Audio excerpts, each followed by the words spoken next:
कल्याण पत्रिका वर्ष 94 संख्या 3 शीर्षक है विष्णुई संप्रदाय के जामभाणी साहित्य में प्राप्त प्रेरक बोध कथाएं। श्री विनोद जम्भदास जी कड़वासरा। बोध यानी ज्ञान। मूल में सभी ज्ञानी हैं, कोई अज्ञानी नहीं है। ज्ञान तो सबके अंदर है, केवल विस्मृति हुई है। भूले हुए की याद आना ही ज्ञान है। इस भूल को ही अबोधता कहते हैं, जैसे बालक की अबोध अवस्था। जैसे जैसे यह भूल मिटती जाती है उसे बोध आता जाता है। गीता ने इसे लब्धा कहा है, स्मृति लब्धा।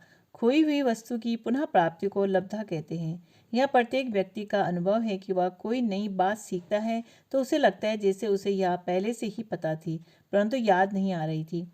इस याद दिलाने की क्रिया में जो सहायक बनता है उसे गुरु कहते हैं, और इस क्रिया से उसे जो स्मृति आती है उसे बोध कहते हैं। इस भूल को मिटाने के लिए अनेक उपाय अपनाए जाते हैं, जिसमें सबसे सशक्त उपाय है बोध कथा।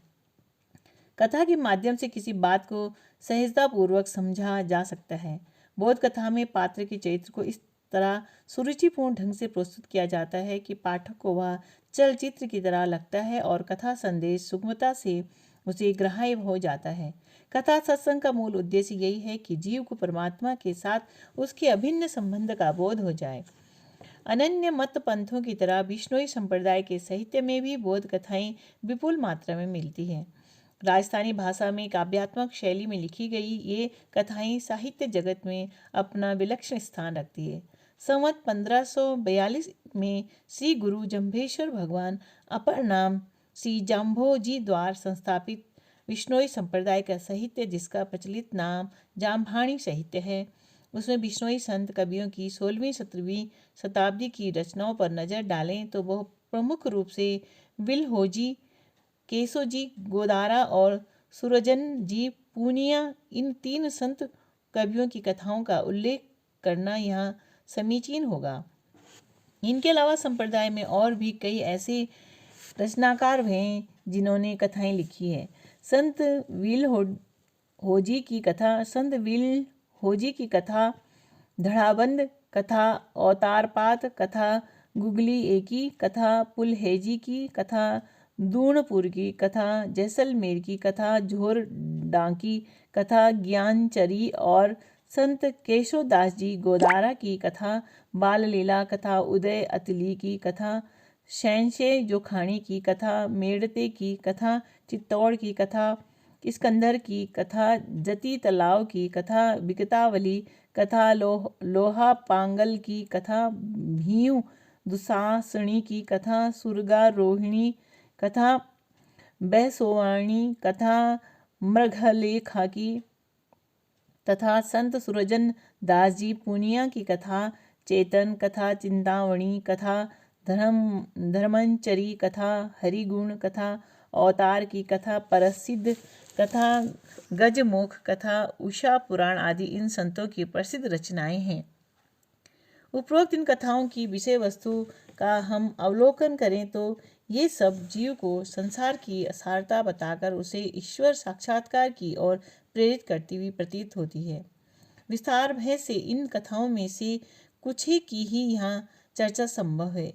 विल्होजी की कथा गुगली एकी में श्री जाम्बभोजी मारवाड़ क्षेत्र में पड़े घोर अकाल के समय गांव को छोड़कर उजड़ रहे लोगों को आश्वस्त करते हैं और जब तक सुकाल नहीं हो गया उनके लिए अन्न की व्यवस्था करते हैं। वर्षा होने पर अपने योग बल से गूगल के धुएं से एक ऊंट उत्पन्न करके उस पर किसानों को तात्कालिक सिंध प्रदेश से फसलों के उत्तम बीज लाने के लिए भेजते हैं। वह ऊंट तेज गति से अपने कार्य को पूर्ण करके वापस आकर लुप्त हो जाता है। इस कथा में दर्शाया गया है कि सामर्थ्यवान को सदा असमर्थ की सहायता करनी चाहिए ताकि वह समाज की मुख्य धारा से जुड़ा रहे। किसानों को सदा फसल बोते समय उत्तम बीजों का ही प्रयोग करना चाहिए, इससे फसल भरपूर मिलती है। निम्न स्तर के बीजों के कारण फसल खराब हो जाती है और किसान की कमर तोड़ मेहनत बेकार चली जाती है। बीज के परिप्रेक्ष्य में इसका आध्यात्मिक पक्ष भी है कि जैसा बीज होगा वैसी ही खेती होगी, यानी खेत रूपी शरीर से जैसे कर्म करोगे वैसे ही फल प्राप्त होगा।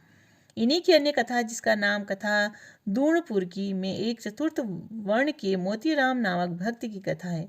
मोतीराम धर्म के नियमों का कठोरता से पालन करता है और इस संबंध में वह उच्च वर्णों के पथभ्रष्ट लोगों को अछूत समझता है। यह बात उच्च वर्ण के लोगों को हजम नहीं होती। वे राजा के कान भरकर उसे जेल में डलवा देते हैं।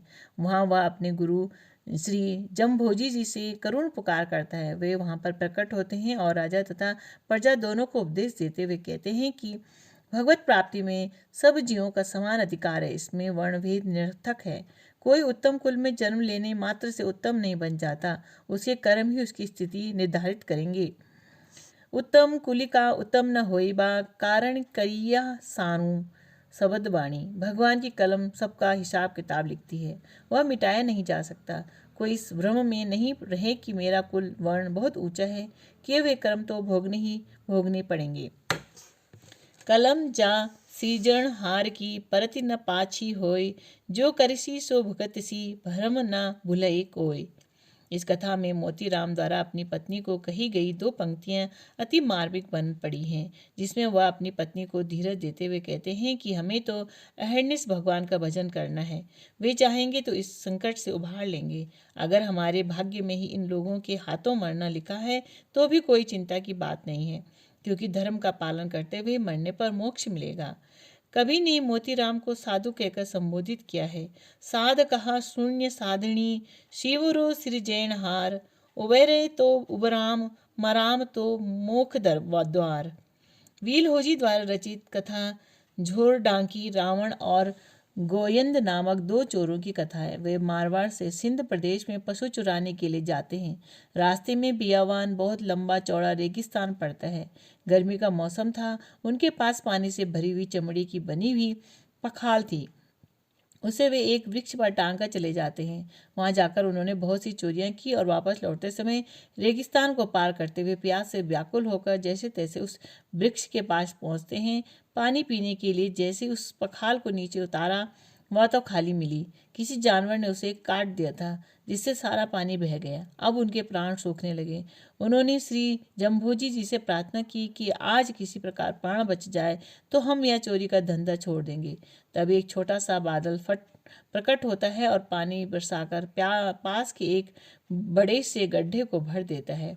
अपने वादे के अनुसार उन्होंने चोरी रूपी निंदित कर्म को त्याग दिया और पवित्र कमाई करके जीवन यापन करने लगे। एक दिन यात्रा के समय वे किसी के यहाँ रात्रि विश्राम के लिए रुके। चोरी का पुराना संस्कार जागृत हो गया। रात्रि में उठे और मकान मालिक की बैलों की एक जोड़ी चुराकर रवाना हो गए। सुबह उठने पर घर वालों को वे दोनों यात्री और बैल गायब मिले। गांव के बहुत से लोग उनका पीछा करते हुए उनके समीप पहुंच गए। उन्होंने एक बार पुनः श्री जम्भोजी से रक्षा करने की प्रार्थना की। तब वे क्या देखते हैं कि उन बैलों के रंग और सींगों के आकार प्रकार बदल गए हैं। बैलों के मालिक ने कहा कि रस्सी तो वही है, परंतु बैल वे नहीं है। उन दोनों चोरों को पकड़कर बैलों सहित श्री जम्भोजी जी के समक्ष पेश किया गया।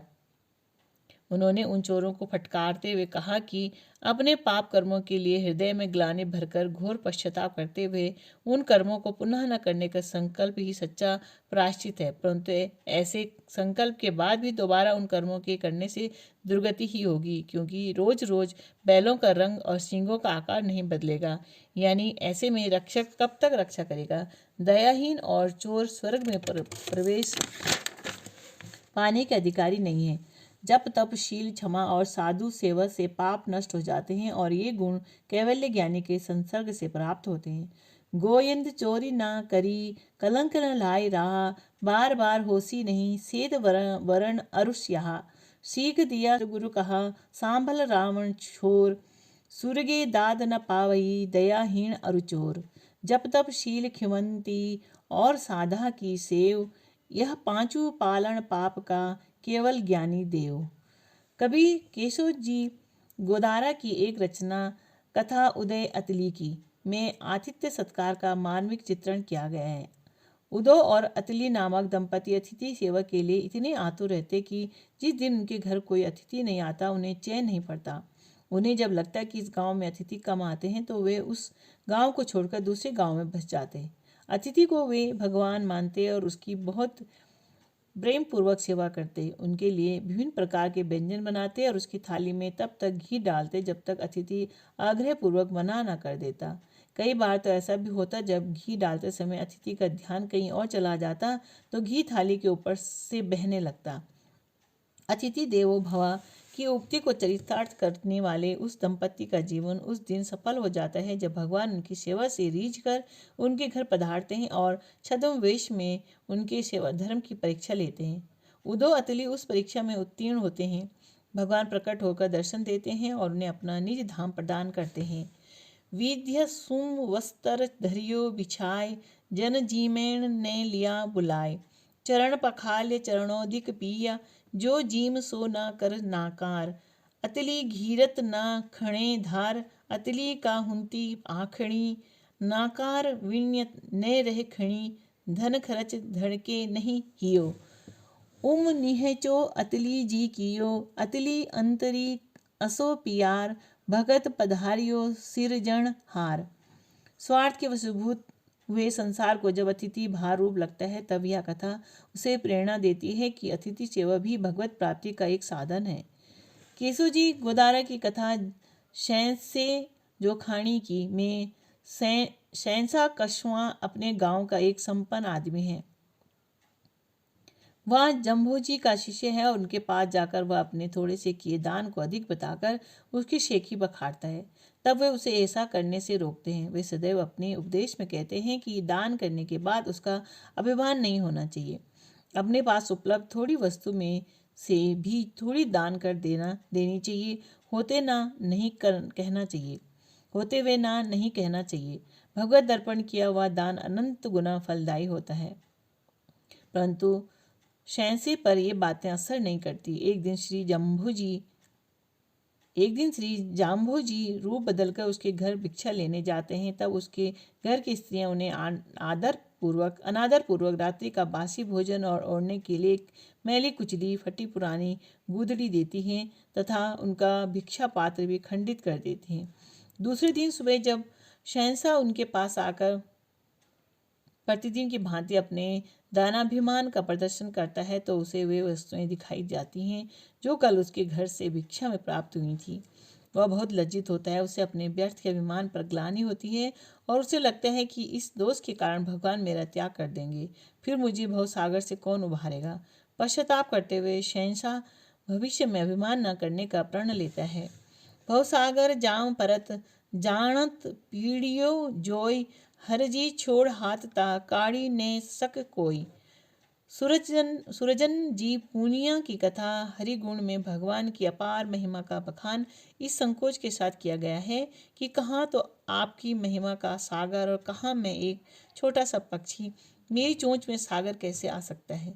इनकी पौराणिक आख्यानों पर आधारित कथाएं भी मिलती है। कथा गज और ग्रह की लड़ाई में हारते हुए प्राण कंठगत होने पर गजराज द्वारा श्री हरि जी की गई करुण पुकार की प्रसिद्ध पौराणिक कथा गजेंद्र मोक्ष का राजस्थानी भाषा में सरस और भावपूर्ण प्रस्तुतिकरण है। कथा उषा पुराण में पूर्व के शापवश कामदेव द्वापर युग में श्री कृष्ण के पौत्र अनिरुद्ध और कामदेव की पत्नी रति बाणासुर की पुत्री उषा के रूप में जन्म लेते हैं, उसका वर्णन है। 232 छंदों का यह आख्यान काव्य राजस्थानी भाषा में एक उत्कृष्ट सृजन है। कवि की भोगल पुराण और रामशों भी ऐसी ही रचनाएं हैं। कथा चेतन और कथा चेतावनी में जीव को अशुभ कर्मों से सावधान रहने और शुभ कर्मों को करने के लिए प्रेरित किया गया है। कर्मों का फल मिलना अवश्य है। कभी चेतावनी देता है कि पाप कर्म की स्फूर्णा भी ना हो। अंतःकरण की भूमि में पड़ा हुआ बीज कभी अंकुरित होगा, पेड़ बनेगा और फिर उसके फल हमें खाने पड़ेंगे। इसलिए हरि नाम की अग्नि में इस बीज को ही भून डालो। सर्वतो भावेन भगवान के शरणागत होकर भगवत प्रीत्यर्थ कर्म करने से कर्म के बंधन कट जाते हैं।